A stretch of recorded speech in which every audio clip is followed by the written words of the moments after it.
Hi hello ಎಲ್ರಿಗೂ ನಮಸ್ಕಾರ. Welcome back to KPSC ಸಂದೇಶ. ಇವತ್ತು ನಾವು 20 ಕರ್ನಾಟಕದ ಪರಿಸರ ಮತ್ತು ಅರಣ್ಯ ಇಲಾಖೆಯ ಯೋಜನೆಗಳನ್ನ ನೋಡಬೇಕು ಅಂತ. ಕೆಎಎಸ್ 2024ಕ್ಕೆ ನಾವು ನಡೆಸ್ತಾ ಇರುವಂತಹ ರ್ಯಾಪಿಡ್ ರಿವಿಷನ್ ಸೀರೀಸ್ ನ ಡೇ 18 ಇವತ್ತು. ನನ್ನ ಹೆಸರು ಸಂದೀಪ್ ದೇಶಪಾಂಡೆ. ಸೊ ಇದೇ ರೀತಿಯಾಗಿ ನೀವು ಇನ್ನ ಯಾವ ಕರೆಂಟ್ ಅಫೇರ್ಸ್ ನ ಕ್ಲಾಸ್ ಅನ್ನ ನೋಡ್ಬೇಕು ಅಂತ ಇಷ್ಟಪಡ್ತಿರೋ ಅದನ್ನ ನೀವು ಕಮೆಂಟ್ಸ್ ಅಲ್ಲಿ ತಿಳಿಸಿ. ಕ್ಲಾಸ್ ಅನ್ನು ಸ್ಟಾರ್ಟ್ ಮಾಡುವ ಮುಂಚೆ ಹಿಂದಿನ ಕ್ಲಾಸಿನ ಒಂದು ಪ್ರಶ್ನೆ: ಕರ್ನಾಟಕದಲ್ಲಿ ಸಾವಯವ ಕೃಷಿಯನ್ನು ಪ್ರೋತ್ಸಾಹಿಸಲು ಈ ಕೆಳಗಿನ ಯಾವ ಯೋಜನೆಗಳನ್ನು ಪ್ರಾರಂಭಿಸಲಾಗಿದೆ ಅಂತ ಪ್ರಶ್ನೆ ಇದೆ. ಆರ್ಗ್ಯಾನಿಕ್ ಫಾರ್ಮಿಂಗ್ ಅಂತ ಏನ್ ಹೇಳ್ತೀವಿ, ಅದನ್ನ ಎನ್ಕರೇಜ್ ಮಾಡುವುದಕ್ಕಾಗಿ ಯಾವ ಸ್ಕೀಮು ಭೂ ಚೇತನ ಭೂಚೇತನ, ಭೂ ಸಮೃದ್ಧಿ, ಕೃಷಿ ಭಾಗ್ಯ ಮತ್ತು ರೈತ ಸಿರಿ. ಇದರ ರೈಟ್ ಆನ್ಸರ್ ಅನ್ನ ನೀವು ಕಮೆಂಟ್ಸ್ ಅಲ್ಲಿ ತಿಳಿಸಿ. ರೈಟ್, ಕರ್ನಾಟಕದಲ್ಲಿ ಅರಣ್ಯ ಮತ್ತು ಪರಿಸರಕ್ಕಾಗಿ ಇರುವಂತಹ ಇಲಾಖೆ ಯಾವುದು ಅಂತ ಕೇಳಿದ್ರೆ ನೀವು ಇಲ್ಲಿ ನೋಡಬಹುದು, ಕರ್ನಾಟಕ ಪರಿಸರ ಮತ್ತು ಜೀವಿಶಾಸ್ತ್ರ, ದಟ್ ಈಸ್ ಬಯೋ ಡೈವರ್ಸಿಟಿ ಅಥವಾ ಬಯೋ ಇದು ಅಂತ ಏನ್ ಹೇಳ್ತೀವಿ ಅದರ ಇಲಾಖೆ ಇದು. ಅದರಲ್ಲಿ ಬರುವಂತದ್ದು ಕರ್ನಾಟಕ ಫಾರೆಸ್ಟ್ ಡಿಪಾರ್ಟ್ಮೆಂಟ್. ಓಕೆ, ಇದರಲ್ಲಿ ನೀವು ಮಾಹಿತಿ ಹಕ್ಕು ಏನೆಲ್ಲ ನಿಮ್ಮ ರೈಟ್ ಟು ಇನ್ಫಾರ್ಮೇಶನ್ ಇದೆ ಅದನ್ನೆಲ್ಲ ಪಡೆಯಬಹುದು. ಮೊದಲನೆಯ ಸ್ಕೀಮು ಸಿರಿಚಂದನವನ ಅಂತ ಸ್ಕೀಮು. ಈ ಸಿರಿಚಂದನವನ ಸ್ಕೀಮ್ ನಲ್ಲಿ ಏನು ಅಂತ ಕೇಳಿದ್ರೆ, ಇದು ಒಂದು ಸ್ಟೇಟ್ ಸೆಕ್ಟರ್ ಸ್ಕೀಮ್ ಅಂತ ಏನ್ ಹೇಳ್ತೀವಿ, ದಟ್ ಈಸ್ ಸ್ಯಾಂಡಲ್ವುಡ್ ಪ್ಲಾಂಟೇಶನ್ಸ್ ಮತ್ತು ಅರಣ್ಯಗಳಿಗಾಗಿ ರಾಜ್ಯ ವಲಯದ ಯೋಜನೆ. ಓಕೆ, ಸ್ಯಾಂಡಲ್ ತೋಟಗಳು ಮತ್ತು ನೈಸರ್ಗಿಕ ಸ್ಯಾಂಡಲ್ ಬೇರಿಂಗ್ ಪ್ರದೇಶಗಳನ್ನು ನಿರ್ವಹಿಸುತ್ತದೆ ಮತ್ತು ರಕ್ಷಿಸುತ್ತದೆ.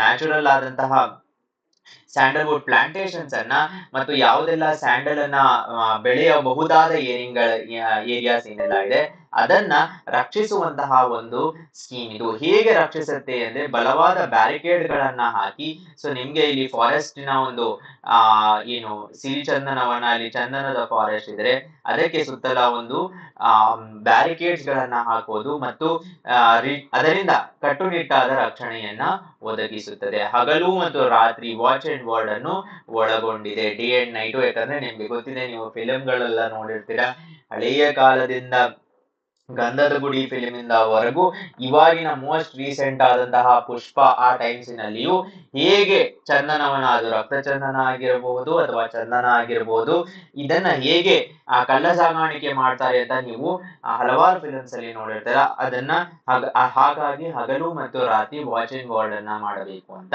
ಮತ್ತು ಸಾಯಿಲ್ ಕನ್ಸರ್ವೇಶನ್ ವರ್ಕ್ಸ್ ಅನ್ನ, ದಟ್ ಈಸ್ ತೇವಾಂಶ ಸಂರಕ್ಷಣೆ ಕಾರ್ಯಕ್ರಮವನ್ನ ಅದನ್ನು ಸೇರಿ ಇದನ್ನ ಸಂರಕ್ಷಣೆ ಮಾಡಬೇಕು ಅಂತ.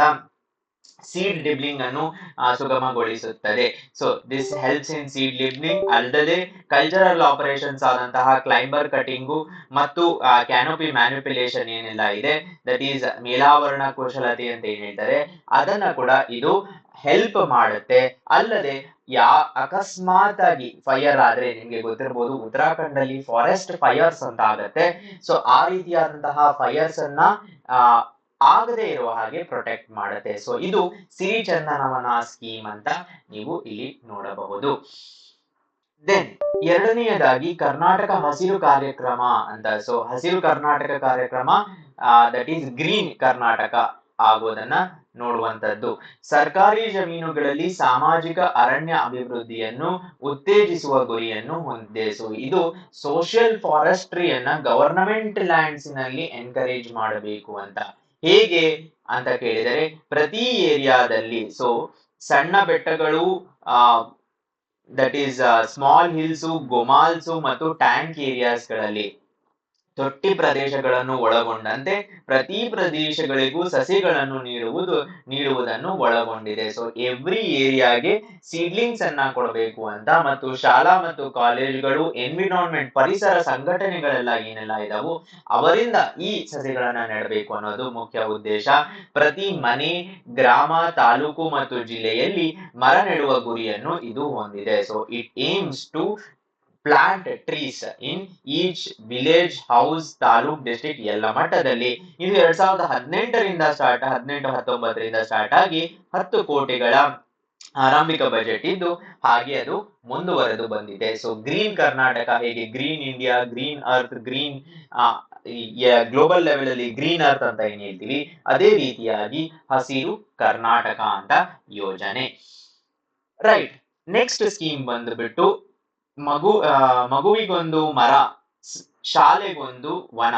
ಓಕೆ, ಸೊ ಶಾಲೆಗೊಂದು ವನ, ಮಗುವಿಗೊಂದು ಮರ ಅನ್ನುವ ಯೋಜನೆ ಏನಿದು ಅಂದ್ರೆ ಸ್ಟೇಟಿನ ಒಂದು ಸೆಕ್ಟರ್ ಸ್ಕೀಮ್ ಇದು. ಸೊ ಸೆಂಟ್ರಲ್ ಸೆಕ್ಟರ್ ಸ್ಕೀಮ್ ಅಂತ ಕೇಳಿರ್ತೀರಾ ನೀವು, ಅದೇ ರೀತಿಯಾಗಿ ಸ್ಟೇಟ್ ಸೆಕ್ಟರ್ ಸ್ಕೀಮ್ ಇದು.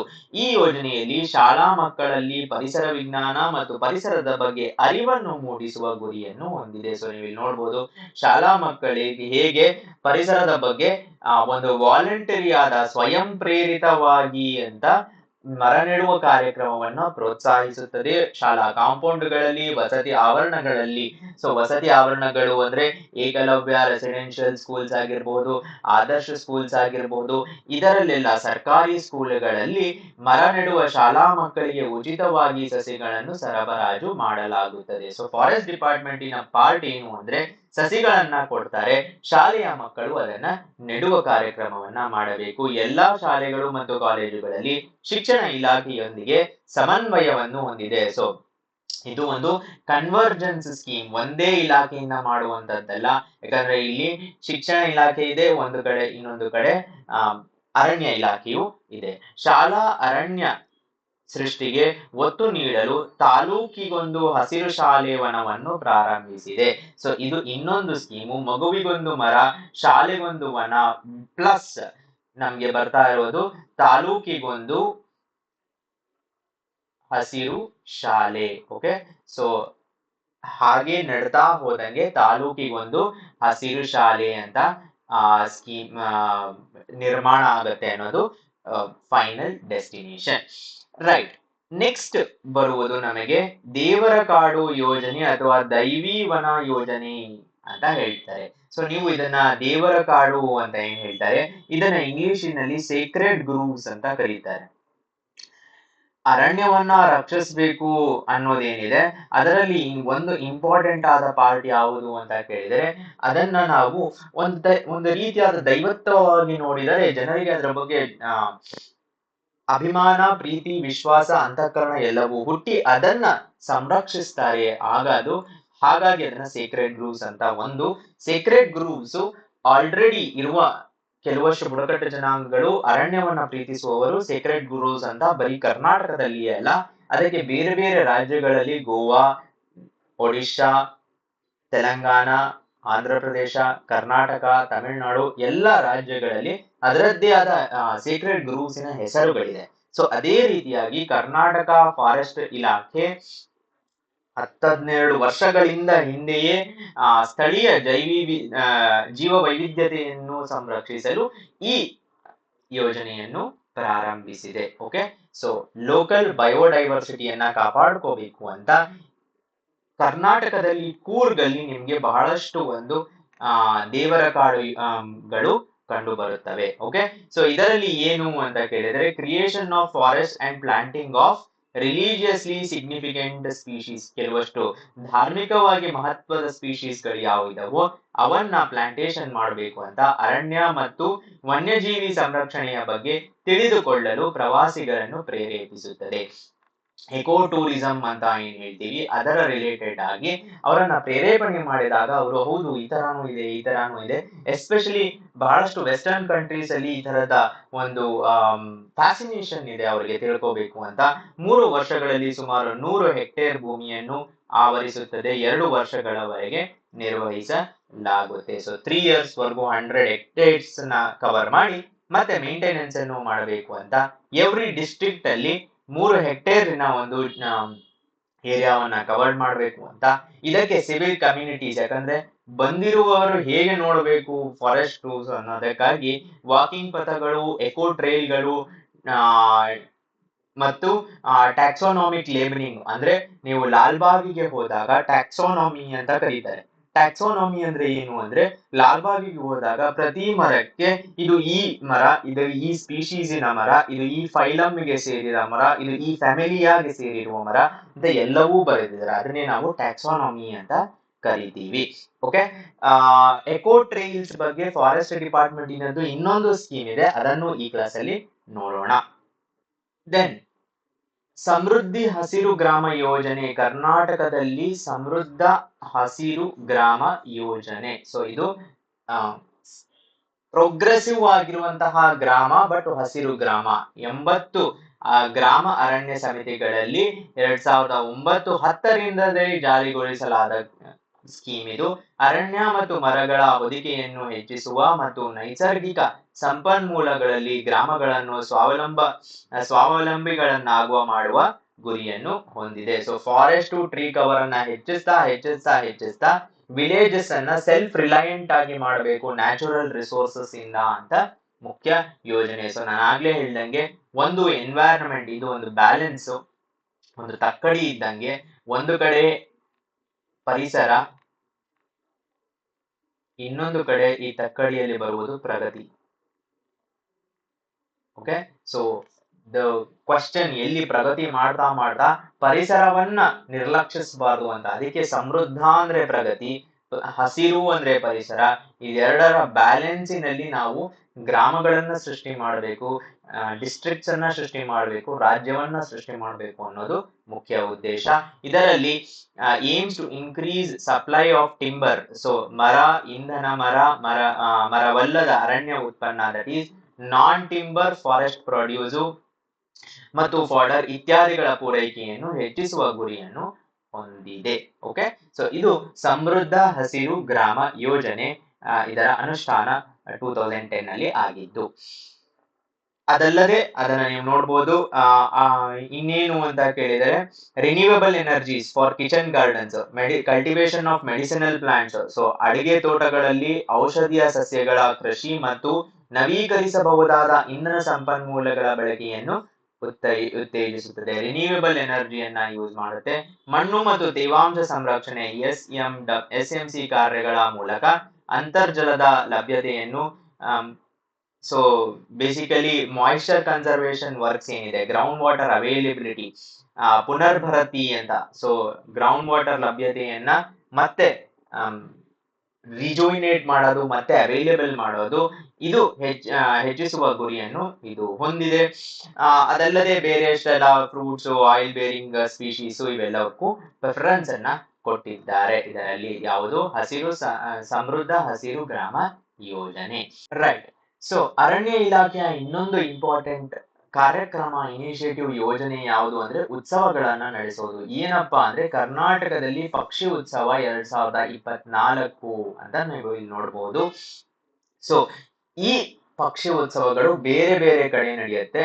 ಸೊ ಕರ್ನಾಟಕ ಪರಿಸರ ಪ್ರವಾಸೋದ್ಯಮ ಎಕೋ ಟೂರಿಸಂ ಅಭಿವೃದ್ಧಿ ಮಂಡಳಿ, ಅದು ಒಂದು ಬೋರ್ಡ್ ಸೆಟಪ್ ಮಾಡಿರುವಂತದ್ದು, ಮತ್ತು ಕರ್ನಾಟಕ ಅರಣ್ಯ ಇಲಾಖೆ ಮತ್ತು ಕುವೆಂಪು ವಿಶ್ವವಿದ್ಯಾಲಯದಿಂದ ಆಯೋಜಿಸಲಾಗಿದೆ. ಈ ಮೂರು ಆಯೋಜಿಸಿರುವಂತದ್ದು ಪಕ್ಷಿ ಸಂರಕ್ಷಣೆಯ ಅರಿವು ಮೂಡಿಸಲು ವಿಶಿಷ್ಟವಾದ ಪಕ್ಷಿ ಮತ್ತು ಆವಾಸ ಸ್ಥಾನವನ್ನು ಎತ್ತಿ ತೋರಿಸುತ್ತದೆ. ಯಾವುದೆಲ್ಲ ಬರ್ಡ್ಸ್ ಇದೆಯೋ, ಬರ್ಡ್ ಕನ್ಸರ್ವೇಶನ್ ಮೆಜರ್ಸ್ ಅವೇರ್ನೆಸ್ ಇದೆಯೋ ಅದನ್ನೆಲ್ಲ ಎತ್ತಿ ತೋರಿಸುವಂತದ್ದು.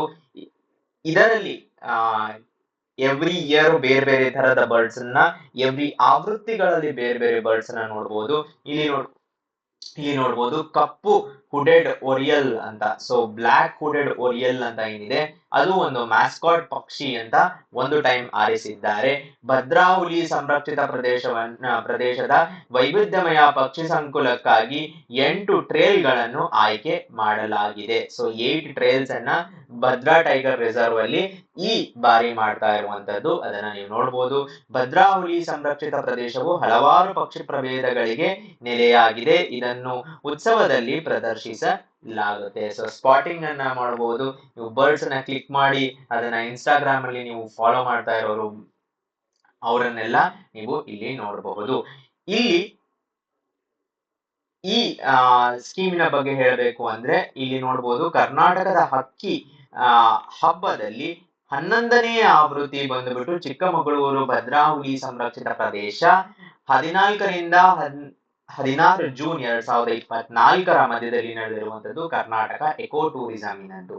ಬಟ್ ಅದೇ ಇದರಿಂದ 6 ತಿಂಗಳ ಹಿಂದೆ ಕರ್ನಾಟಕ ಹಕ್ಕಿ ಹಬ್ಬ ಅಂತ ಏನ್ ಹೇಳ್ತಾ ಇದೀವಿ, ಕರ್ನಾಟಕ ಹಕ್ಕಿ ಹಬ್ಬ 11ನೇ ಆವೃತ್ತಿ 10ನೇ ಆವೃತ್ತಿ ಬಂದ್ಬಿಟ್ಟು ಬಾಗಲಕೋಟೆ 26ರಿಂದ 28 ಜನವರಿ 2024ರಿಂದ ಬರ್ತಾ ಇರುವಂತದ್ದು.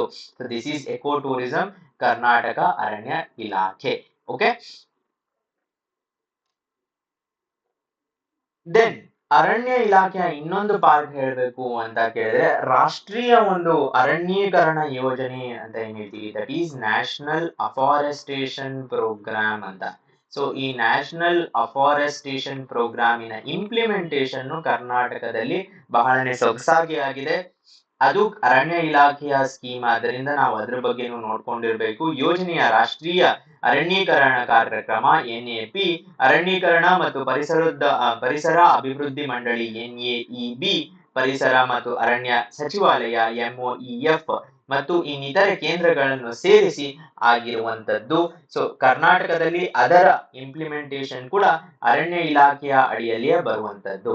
ಇದರಲ್ಲಿ ಒಂದು ವಿಷಯ ಹೇಳಬೇಕು ಏನು ಅಂದರೆ, ಅಫಾರೆಸ್ಟೇಷನ್ ಅಂತ ಏನಿದೆ ಅದು ನಮ್ಮ ಪ್ಯಾರಿಸ್ ಕ್ಲೈಮೇಟ್ ಅಗ್ರಿಮೆಂಟಿನ INDC ಅಂತ ಏನ್ ಹೇಳ್ತೀವಿ ಅದರ ಭಾಗವಾಗಿಯೂ ಇದೆ. ನಾವು ಇಷ್ಟು ಹೆಕ್ಟೇರ್ಸ್ ನ ಅಫಾರೆಸ್ಟೇಷನ್ ಅನ್ನ ಮಾಡ್ತೀವಿ. ಸೆಕೆಂಡ್ ಪಾರ್ಟ್ ಯಾವುದು ಅಂತ ಕೇಳಿದ್ರೆ ರೆಡ್ ಪ್ಲಸ್ ಅಂತ ಹೇಳ್ತಾರೆ. ಏನಿದು ರೆಡ್ ಪ್ಲಸ್ ಅಂದ್ರೆ reduction of emission from deforestation and forest degradation ಅಂತ. ಅದರಿಂದನೂ ನಾವು ಅರಣ್ಯಗಳನ್ನ ಸಂರಕ್ಷಿಸಬೇಕು ಅಂತ. ಸೊ ಇದೆರಡನ್ನು ಕಾಪಾಡಿಕೊಳ್ಳುವುದಕ್ಕಾಗಿ ಅಥವಾ ನಮ್ಮ ಕಮಿಟ್ಮೆಂಟ್ಸ್ ಅನ್ನ ಪೂರೈಸೋದಕ್ಕಾಗಿ ಅಫಾರೆಸ್ಟೇಷನ್ ಪ್ರೋಗ್ರಾಮ್ ಅನ್ನ ನಾವು ಸ್ಟಾರ್ಟ್ ಮಾಡಿರೋದು. ದೆನ್ ಕೇಶೋರ್ ಕಾರ್ಯಕ್ರಮ ಅಂತ. ಏನಿದು ಕೇಶೋರ್ ಅಂತ ಕೇಳಿದರೆ, ಪರಿಸರ ಅಂದರೆ ಬರೀ ನಮ್ಮ ಫಾರೆಸ್ಟ್ ಅಂಡ್ ಇದು ಏನು ಭದ್ರಾ ಟೈಗರ್ ರಿಸರ್ವ್ಸ್ ಆಗಿರ್ಬೋದು, ನ್ಯಾಷನಲ್ ಪಾರ್ಕ್ಸ್ ಆಗಿರ್ಬೋದು ಅಲ್ಲ. ಪರಿಸರ ಅಂದ್ರೆ ನಮಗೆ ವಿಶ್ವ ಏನು ಶೋರ್ಸ್ ಅಂಡ್ ನದಿಗಳು ಸಂರಕ್ಷಣೆ ಮತ್ತೆ ಓಷನ್ಸು ಸೀಸು ಇವೆಲ್ಲವೂ ಇನ್ಕ್ಲೂಡ್ ಆಗಿರುತ್ತೆ. ಓಕೆ, ಸೊ ವಿಶ್ವ ಬ್ಯಾಂಕ್ ನೆರವಿನ ಕರ್ನಾಟಕ ಸರ್ಕಾರದ ಯೋಜನೆ ಇದು. ಯಾವುದು? ಕೇಶೋರ್ ಪ್ರಾಜೆಕ್ಟ್ ಅಂತ. ಸೊ ಕರಾವಳಿ ಮರುಸ್ಥಾಪನೆ ಮತ್ತು ಜೀವ ವೈವಿಧ್ಯ ಸಂರಕ್ಷಣೆಯ ಮೇಲೆ ಕೇಂದ್ರೀಕರಿಸಲಾಗಿದೆ. ಸೊ ಕೋಸ್ಟಲ್ ರಿಸ್ಟೋರೇಷನ್ ಮತ್ತು ಬಯೋಡೈವರ್ಸಿಟಿ ಕನ್ಸರ್ವೇಷನ್ ಮೇಲೆ ಇದು ನಿಂತಿರುವಂತದ್ದು. ಸೊ ಶೋರ್ ಲೈನ್ ಸ್ಟೆಬಿಲೈಸೇಷನ್ ಮತ್ತು ಎರೋಷನ್ ಆಗದೆ ಇರುವಂತಹ ಸವೆಯೋದು ಅಂತ ಏನ್ ಹೇಳ್ತೀವಿ ಅದನ್ನ ಎದುರಿಸುವ ಮತ್ತು ತೀರದ ಸ್ಥಳೀಕರಣ ಸ್ಟೆಬಿಲೈಸೇಷನ್ ಅನ್ನ ಮಾಡೋದಕ್ಕೆ ಇದು ಇರೋದು. ಸಾಗರ ಮಾಲಿನ್ಯವನ್ನು ಎದುರಿಸಲು ಪ್ಲಾಸ್ಟಿಕ್ ತ್ಯಾಜ್ಯ ಮರುಬಳಕೆಯನ್ನು ಉತ್ತೇಜಿಸುತ್ತದೆ. ಸೊ ಪ್ಲಾಸ್ಟಿಕ್ ವೇಸ್ಟ್ ರೀಸೈಕ್ಲಿಂಗ್ ಅಂತ ಹೇಳ್ತೀವಿ. ಇಲ್ಲಿ ಒಂದು ವಿಷಯ ಹೇಳಬೇಕು, ಮರೀನ್ ಅಥವಾ ಕೋಸ್ಟಲ್ ಝೋನಿನ ರೆಗ್ಯುಲೇಷನ್ ಬಗ್ಗೆ ಇರುವಂತಹ ಎರಡು. ಸೊ ಕೋಸ್ಟಲ್ ಝೋನ್ಸ್ ರೆಗ್ಯುಲೇಷನ್ ಅಂತಾನೆ ಒಂದು ಪಾರ್ಟ್ ಇದೆ. Okay, and Meena Kumari committee ಅಂತ. ಸೊ ನೀವು ಇದನ್ನ ನೋಡಿರ್ಬೋದು, ಮೀನಾ ಕುಮಾರಿ ಕಮಿಟಿ ಅಂತ. ಅವರು ಕೋಸ್ಟಲ್ ಝೋನ್ಸ್ ಅನ್ನ ಹೇಗೆ ಪ್ರೊಟೆಕ್ಟ್ ಮಾಡಬೇಕು ಅಂತೆಲ್ಲ ಅದಕ್ಕೆ ಅವರದ್ದೇ ಆದ ಇಂಟರ್ಪ್ರಿಟೇಷನ್ಸ್ ಅನ್ನ ಕೊಟ್ಟಿದ್ದಾರೆ. ಸೊ ಇದರಿಂದ ನಾವು ಸುಸ್ಥಿರ ಪ್ರವಾಸೋದ್ಯಮ, ಯಾವುದೇ ಒಂದು ನೀವು ಕಡೆಯದಾಗಿ ಬರುವುದು ಸುಸ್ಥಿರ ಅಭಿವೃದ್ಧಿ, ಸುಸ್ಥಿರ ಪ್ರವಾಸೋದ್ಯಮ, ಸುಸ್ಥಿರ ಬೆಳವಣಿಗೆ ಇವೆಲ್ಲದಕ್ಕೆ ಎಂಡ್ ಆಗುತ್ತೆ. So this is the ultimate aim. ಕೇಶೋರ್ ಪ್ರೋಗ್ರಾಮ್ ಅನ್ನೋದು ಕರ್ನಾಟಕ ಮತ್ತು ವರ್ಲ್ಡ್ ಬ್ಯಾಂಕಿನ ಒಂದು ಕೈಜೋಡಣೆಯಿಂದ ಆಗಿರುವಂತದ್ದು. ಓಕೆ, ಸೊ ನಮ್ಮ ಕರಾವಳಿ ಪ್ರದೇಶಕ್ಕೆ ಇರುವಂತಹ ಸ್ಕೀಮ್ ಇದು. ದೆನ್ ಚಿಣ್ಣರ ವನದರ್ಶನ. ಸೊ ಯಾರು ಸ್ಕೂಲ್ ಗೋಯಿಂಗ್ ಚಿಲ್ಡ್ರನ್ ಇದಾರೋ, ಫಾರ್ ಎಕ್ಸಾಂಪಲ್ 9ನೇ ಕ್ಲಾಸಿನ 2014-15ರಲ್ಲಿ 9th ಸ್ಟ್ಯಾಂಡರ್ಡ್ ಹೈಸ್ಕೂಲ್ ವಿದ್ಯಾರ್ಥಿಗಳಿಗೆ ಅರಣ್ಯ ಸಂರಕ್ಷಣೆಯ ಬಗ್ಗೆ ಅರಿವು ಮೂಡಿಸಲು ಇರುವ ಕಾರ್ಯಕ್ರಮ ಚಿಣ್ಣರ ವನ ದರ್ಶನ. ಸೊ ರಚನೆಯ ವರ್ಷದಲ್ಲಿ ಮಕ್ಕಳು ಭವಿಷ್ಯದ ಸಂರಕ್ಷಣಾ ಪ್ರಯತ್ನಗಳಲ್ಲಿ ಪಾಲುದಾರರಾಗುತ್ತಾರೆ. ಫಾರ್ಮೇಟಿವ್ ಇಯರ್ಸ್ ಅಂತ ಏನ್ ಹೇಳ್ತೀವಿ, ಒಬ್ಬ ಮನುಷ್ಯ ಫಾರ್ಮೇಟಿವ್ ಇಯರ್ಸ್ ಅವನು ಆಗುವ ಟೈಮ್ ಏನಿರುತ್ತೆ ಅದನ್ನ ಒಂದು ಫ್ಯೂಚರ್ ಕನ್ಸರ್ವೇಷನ್ ಅಲ್ಲಿ ಅವ್ರು ಪಾರ್ಟ್ ಆಗ್ತಾರೆ. ಸ್ಕೀಮು ಎಕ್ಸ್ಪ್ಯಾಂಡ್ ಆಗಿ 6th, 7th, 8th ಸ್ಟ್ಯಾಂಡರ್ಡಿನ ಮಕ್ಕಳಿಗೂ ಇದನ್ನ ಗವರ್ಮೆಂಟ್ ಆರ್ಡರಿನ ಮುಖಾಂತರ ಎಕ್ಸ್ಪ್ಯಾಂಡ್ ಮಾಡಿದ್ದಾರೆ. ಓಕೆ, ಸೊ ಚಿಣ್ಣರ ವನ ದರ್ಶನ ಯೋಜನೆ ಅಂತ ನೀವು ಇಲ್ಲಿ ನೋಡಬಹುದು. ದೆನ್ ಕೃಷಿ ಅರಣ್ಯ ಪ್ರೋತ್ಸಾಹ ಯೋಜನಾ KAPY ಅಂತ. ಸೊ ಕೃಷಿ ಅರಣ್ಯ ಅಂದ್ರೆ ಏನು? ಅರಣ್ಯ ಮತ್ತು ಮರಗಳ ವ್ಯಾಪ್ತಿಯನ್ನು ಹೆಚ್ಚಿಸುವಲ್ಲಿ ರೈತರು ಮತ್ತು ಸಾರ್ವಜನಿಕರ ನಡುವೆ ಸಹಕಾರವನ್ನು ಉತ್ತೇಜಿಸಲು 2011-12ರಲ್ಲಿ ಪ್ರಾರಂಭಿಸಲಾದಂತಹ ಸ್ಕೀಮು. ಸೊ ನಾವು ಫಾರೆಸ್ಟ್ ಲ್ಯಾಂಡ್ ಅನ್ನ ಇಂಪ್ರೂವ್ ಮಾಡಬೇಕು ಅಂದ್ರೆ ಫಾರ್ಮರ್ಸಿನ ಹೆಲ್ಪ್ ಅನ್ನ ತಗೋಬೇಕು ಮತ್ತು ಅವರಿಗೆ ಜೊತೆ ಕೋಆಪರೇಟ್ ಮಾಡಬೇಕು, ಪಬ್ಲಿಕ್ಕಿನ ಹೆಲ್ಪ್ ಅನ್ನು ತಗೋಬೇಕು, ಅವರನ್ನ ಎನ್ಕರೇಜ್ ಮಾಡಬೇಕು ಅನ್ನೋದು ಮುಖ್ಯ ಉದ್ದೇಶ. ಇದರಲ್ಲಿ ಯಾರೆಲ್ಲ ಸೀಡ್ಲಿಂಗ್ಸ್ ಅನ್ನ ಫಾರ್ಮರ್ಸ್ ಅವರ ಲ್ಯಾಂಡ್ ಅಲ್ಲಿ ಫಾರ್ಮ್ ಮಾಡೋದಕ್ಕೆ ಅವರಿಗೆ ಸಬ್ಸಿಡಿಯನ್ನ ಕೊಡ್ತಾರೆ. ಸೊ ಇನ್ಸೆಂಟಿವ್ಸ್ 35 ರೂಪಾಯಿಗಳು ರೈತರಿಗೆ ಇನ್ಸೆಂಟಿವ್ಸ್ ಅನ್ನ ಕೊಡದೆ 35 ರೂಪಾಯಿಗಳ ಪ್ರೋತ್ಸಾಹ, ಉಳಿದಿರುವ ಪ್ರತಿ ಮೊಳಕೆಗೆ 35 ರೂಪಾಯಿಗಳ ಪ್ರೋತ್ಸಾಹ. 2 ಮತ್ತು 3ನೇ ವರ್ಷದ ನಂತರ ಕ್ರಮವಾಗಿ ಪ್ರತಿ ಮೊಳಕೆಗೆ 40-50 ರೂಪಾಯಿಗಳು. So total incentive 125 rupees per seedling ಮತ್ತು ಇನ್ನುಳಿದ ಏನು ವೆಚ್ಚಗಳಿದೆ ಅದನ್ನೆಲ್ಲ ಕೊಡ್ತಾರೆ. ರೈತರು ಬೆಳೆದ ಮರಗಳಿಂದ ವಿವಿಧ ರೂಪದಲ್ಲಿ ಆದಾಯವನ್ನು ಪಡೆಯಬಹುದು. ಅದರ ಔಟ್ಪುಟ್ ಅಂತ ಏನ್ ಹೇಳ್ತೀವಿ, ಫಾರ್ ಎಕ್ಸಾಂಪಲ್ ಮರಗಳನ್ನ ಬೆಳೆದ ಮೇಲೆ ಫ್ರೂಟ್ಸ್ ಇರುತ್ತೆ ಮತ್ತು ಅದರ ಬಿದ್ದೋಗಿರುವ ಲೀವ್ಸಿನಿಂದ ನೀವು ಆರ್ಗ್ಯಾನಿಕ್ ಮ್ಯಾನ್ಯೂರ್ ಅನ್ನ ಮಾಡಬಹುದು. ಇವೆಲ್ಲವೂ ರೈತರು ಯೂಸ್ ಮಾಡಬಹುದು ಅಂತ. ಆದ್ರೆ ಫಾರೆಸ್ಟ್ ಡಿಪಾರ್ಟ್ಮೆಂಟ್ ಇದರಿಂದ ಏನಾಗುತ್ತೆ ಅಂದ್ರೆ ಹಸಿರುತನ ಇನ್ಕ್ರೀಸ್ ಆಗತ್ತೆ. ದೆನ್ HAWK ಅಂತ, so hostile activity watch kernel ಅನ್ನುವ ಪ್ರೋಗ್ರಾಮು. ಸೊ ಕಾನೂನು ಬಾಹಿರ ಹುಲಿ ಪಂಜರ, ದಟ್ ಈಸ್ ಟೈಗರಿನ ಕ್ಲಾ ಅಂತ ಏನ್ ಹೇಳ್ತೀವಿ ಅದು, ಮತ್ತು ಪೆಲ್ಟ್ ಸ್ವಾಧೀನದ ವಿರುದ್ಧ ರಾಜ್ಯವ್ಯಾಪಿ ಶಿಸ್ತು ಕ್ರಮ ಸಮಯದಲ್ಲಿ ಪ್ರಾರಂಭಿಸಲಾಗಿದೆ. ನಿಮ್ಗೆ ಗೊತ್ತಿರ್ಬೋದು, ಹುಲಿ ಕ್ಲಾಯಿನ್ಗೆ ಬಹಳಾನೇ ಡಿಮ್ಯಾಂಡ್ ಇದ್ದು ರೀಸೆಂಟ್ ಆಗಿ ಅದ್ರ ಬಗ್ಗೆ ಒಂದು ಕಾಂಟ್ರವರ್ಸಿ ಕೂಡ ಆಗಿತ್ತು. ಸೊ ಅದನ್ನ ಕ್ರ್ಯಾಕ್ ಡೌನ್ ಮಾಡಬೇಕು ಅಂತ ಇರುವ ಒಂದು ಕಾನೂನಿದು. ಕರ್ನಾಟಕ ಅರಣ್ಯ ಇಲಾಖೆ ಮತ್ತು ವನ್ಯಜೀವಿ ಟ್ರಸ್ಟ್ ಆಫ್ ಇಂಡಿಯಾದಿಂದ ಪ್ರಾರಂಭಿಸಲಾಗಿದೆ. ಎರಡು wild life trust of India, so wild life trust of India ಮತ್ತು ಕರ್ನಾಟಕದ ಅರಣ್ಯ ಇಲಾಖೆ ಎರಡು ಸೇರಿ ಮಾಡ್ತಾ ಇರುವಂತಹ ಸ್ಕೀಮು.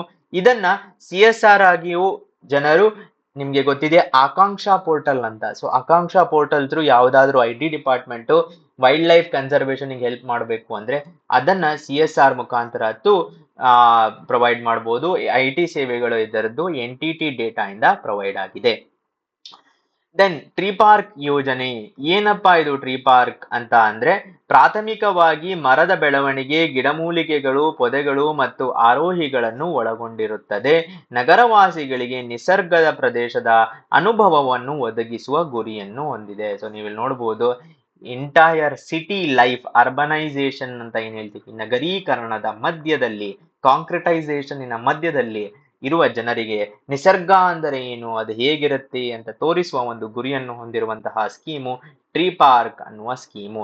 ಇದರಲ್ಲಿ ನೀವು ಇಲ್ಲಿ ಎಂಟ್ರೆನ್ಸ್ ಅಲ್ಲದೆ ವಾಕಿಂಗ್ ಪಥಗಳು, ನೇಚರಿನ ಟ್ರೇಲ್ಗಳು, ಡ್ರಿಂಕಿಂಗ್ ವಾಟರ್, ಮಕ್ಕಳ ಆಟದ ಪ್ರದೇಶ ಮತ್ತು ಶೌಚಾಲಯದಂತಹ ಮೂಲಭೂತ ಸಾರ್ವಜನಿಕ ಸೌಕರ್ಯಗಳು ಇಲ್ಲಿ ಒಳಗೊಂಡಿರುತ್ತದೆ.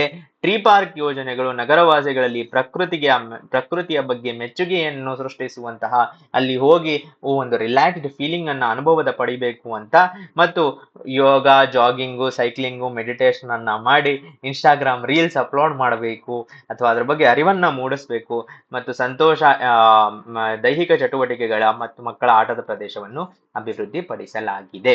ಓಕೆ, ಸೊ ಇದು tree park scheme, urban areas ಅಲ್ಲಿ ಇರುವಂತಹ ಸ್ಕೀಮು. ದೆನ್ RSPD ಅಂತ ಒಂದು ಸ್ಕೀಮ್ ಇದೆ. ಏನಿದು ಅಂದ್ರೆ raising of seedlings for public distribution. So ಸಾರ್ವಜನಿಕ ವಿತರಣೆಗಾಗಿ ಸಸಿಗಳನ್ನು ಬೆಳೆಸುವುದು ಅಂತ ಹೇಳ್ತಾ ಇದ್ದಾರೆ. ಸೊ ಸಬ್ಸಿಡಿ ದರದಲ್ಲಿ ಸಾರ್ವಜನಿಕ ವಿತರಣೆಗಾಗಿ ಬೆಳೆದ ಸಸಿಗಳು ಅರಣ್ಯ ಇಲಾಖೆಯ ನರ್ಸರಿಗಳಲ್ಲಿ ಸಸಿಗಳನ್ನು ಸಂಗ್ರಹಿಸಲಾಗಿದೆ. ಫಾರೆಸ್ಟ್ ಡಿಪಾರ್ಟ್ಮೆಂಟ್ ನರ್ಸರೀಸ್ ಅಲ್ಲಿ ಸಸಿಗಳನ್ನ ಸ್ಟೋರ್ ಮಾಡಿ ಆಮೇಲೆ ಅದನ್ನ ಸಪ್ಲೈ ಮಾಡೋದು ಅಥವಾ ಸೀಡ್ಲಿಂಗ್ಸ್ ಅನ್ನ ಕೊಡೋದು. ಇದು ಫಾರೆಸ್ಟ್ ಡಿಪಾರ್ಟ್ಮೆಂಟ್ ಅವರಿಗೆ ಅವರ ಜ್ಞಾನ ಮತ್ತು ನಾಲೆಡ್ಜ್, ಅವರ ಎಕ್ಸ್ಪೀರಿಯನ್ಸ್ ಏನಿದೆ ಅದನ್ನ ಯೂಸ್ ಮಾಡಿಕೊಂಡು ಅಂಡ್ ಫೆಸಿಲಿಟೀಸ್ ಅವರದ್ದೆಲ್ಲ ಯೂಸ್ ಮಾಡಿ ನರ್ಸರಿಗಳನ್ನ ಕ್ರಿಯೇಟ್ ಮಾಡಿರುವಂತದ್ದು. ಪಾಲಿಬ್ಯಾಗ್ಸ್ ಅಲ್ಲಿ ಅವೈಲೇಬಲ್ ಇರುತ್ತೆ ಸೀಡ್ಲಿಂಗ್ಸು.